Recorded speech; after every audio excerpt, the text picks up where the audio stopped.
ang ating my one and only Gen 3. Pag pinag-usapan po ang mga proyekto dito po sa General Trias, Cavite, syempre ang ating Action Mayor, Mayor Oni Ferrer. Mayor, welcome po ulit sa Gabay at Aksyon. Welcome to General Trias, Ate Rose. Opo. So, Mayor, kamusta po ngayon 2015? So, okay naman. We have started on the right foot. Kala-launch lang natin ng ating business one-stop shop na in-extend nga natin due to sa request ng mga ating mga businesses na in-extend natin until February 6. So right now, yun yung simplified business renewal, business process, renewal ng kanilang business permits. Po, Mayor Kutol, nandito na tayo.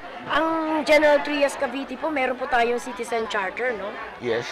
So ito yung guidelines. Oo, nakapost naman yan doon sa atin para sa kaalaman ng lahat. Alam din nila kung how long it will take yung processes na makomplete. And so far, wala naman nagko-complain eh.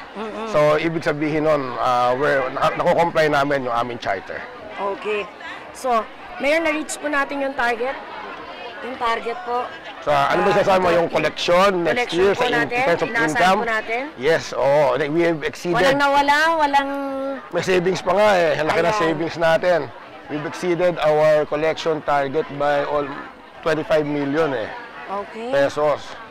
So, aside from Mayor, incoming investment. Dito sa bayan namin, naka-locate ang ilang San Miguel Corporation businesses, particularly andyan ang Pure Foods, ang Can Asia Packaging, ang Magnolia Dairy Products at ang Yamamura. And just late last year talaga, kinausap po tayo ng pamunuan ng San Miguel at ipinahiwatig nila sa atin na desidido sila na mag-invest para i-expand ang kanilang Pure Foods plant dito at mag-i-invest sila ng 8 billion pesos. Inassure nila tayo, ang tanging ni-request lang natin sa kanila yung i-source nila ang employment dito sa bayan ng General Trias. Additional revenues para po sa bayan. Ako mismo ang magpapacilitate na ma-issue lahat ng permits na kailangan nila. Ayan. So, ibig sabihin, padagdag ang mga investors and welcome dito sa General Trias. Oo, naawa ng Diyos. Nagtitiwala sila na okay pa rin mamuhunan sa bayan natin, kaya sila nag-e-expand. Mayor, dito po tayo ngayon, kasama natin itong mga health workers nyo. Ilan po bang ating barangay health workers? Right now, 248 sila. From last year na 150, more health workers, more workers to attend to our constituents. Distribution ng BP apparatus and weighing scales para sa mga ating barangay health workers at barangay nutrition scholars. At ang distribution natin sa kanila is on a person-to-person basis, meaning isang tao, isang set. Loka tayo, nagbibigay lang ng assistance sa kanila dahil nga according to them, nung lumapit nga sila sa atin, the last time na nabigyan sila ng aparato, mga medical equipment or apparatus was 10 years ago. Lagi sinasabi nga, kulang kami sa gamit. Once and for all, binigay ko na lahat, tigigisa sila. So wala na reason ngayon para hindi nila mabisita ang bawat mamamayan namin. Kasama rin po natin yung mga nutrition workers ninyo? Yes. Yung mga nasa nutrition. Kamusta po ang nutrition program sa General Trias? May daily feeding tayo dahil ang nutrition workers naman natin concentrate yan sa mga bata.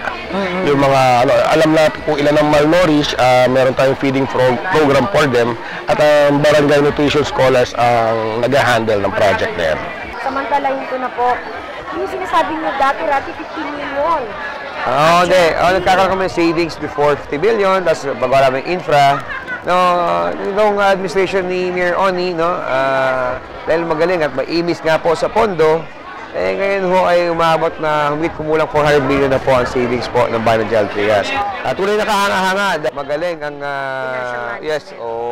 pag-manage ni Mayor Oni sa kaban ng General Trias. Tayo ho nagtanim di ba? Pero syempre, pagpapatuloy ho ng ating kapatid. At ito naman ho, yung mga ganitong programa po talaga, talagang kailangan ho ng ating mga health workers. Kaya sila yung kumbaga, lagi nakaharap, sa mga tao. At ito yung mga tunay na serbisyo publiko dahil mga allowances lang po ang tinatanggap nila, pero sila yung isa sa mga pinakahirap po talaga ang trabaho din po sa aming bayan. Tayo magsama-sama, let's join forces para sa patuloy pong pag-aseso po ng ating mga bayan at syempre po, patuloy na katahimikan po ang ating pagdarasal para po sa ating lalawigan. Salamat, Carlos. Thank you very much po, no, at na-cover niyo po yung ating distribution ng mga health apparatus. Andito po ang ating BHW at para naman po sa mga barangay nutrition scholars, si Auntie Tita po yung ating presidente at si Tita Vanji po ang ating nutrition specialist.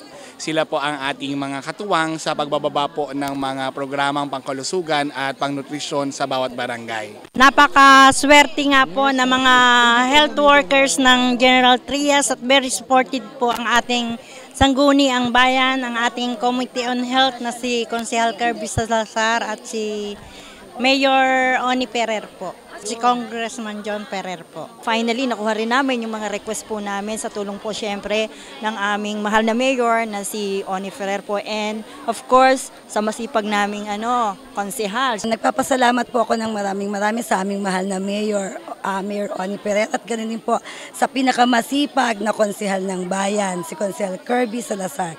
Maraming salamat po sa support at tulong lalo na po sa larangan ng kalusugan. Congratulate ko din po si Mayor Oni at kasi po awarded po din ang mga BHW ng Provincial Health Office dahil po doon sa nakaraan pong activity po ng yung po, sa MR natin. Ngayon nakamonitor, sila yung nagmo-monitor din sa amin.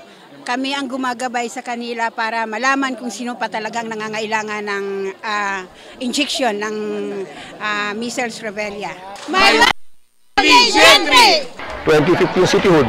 Ang trust natin is to finally, sana makuha na natin yung dream natin na maging city ang bayan ng General Trias.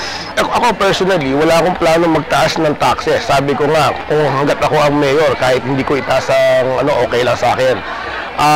Kung para makasiguro, kahit kami ng moratorium na 5-year moratorium on any increase sa real property taxes. Business taxes, it will remain the same dahil meron naman kaming makukuha additional income pag naging city kami. Full blast po tayo ngayon, particularly yung mga parang detour routes o yung mga kalye na para umiwas sa ating mga traffic areas. Alternative routes. 4 yan na malalaking projects na para umiwas sa Tejero Junction, dito sa aming town proper at sa Manggahan. Papatayo pa natin yung para sa children's parang safe house nila para sa grades 11 and 12. 8 to 12. Oo, na bagong building para sa senior high school. Then yung bago nating municipal jail.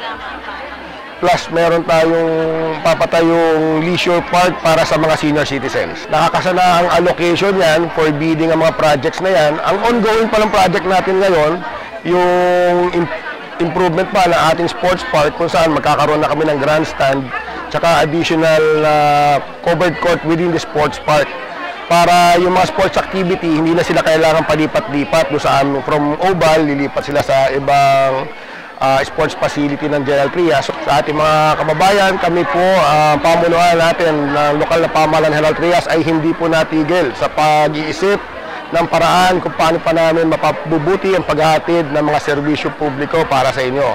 Samahan niyo kami at kami naman ay hindi magsasawa sa paglilingkod sa inyo tungo sa pag-unlad, pag-aseso ng ating one and only Gentry. Ito po ang inyong lingkod, Mayor Oni Ferrer, kasama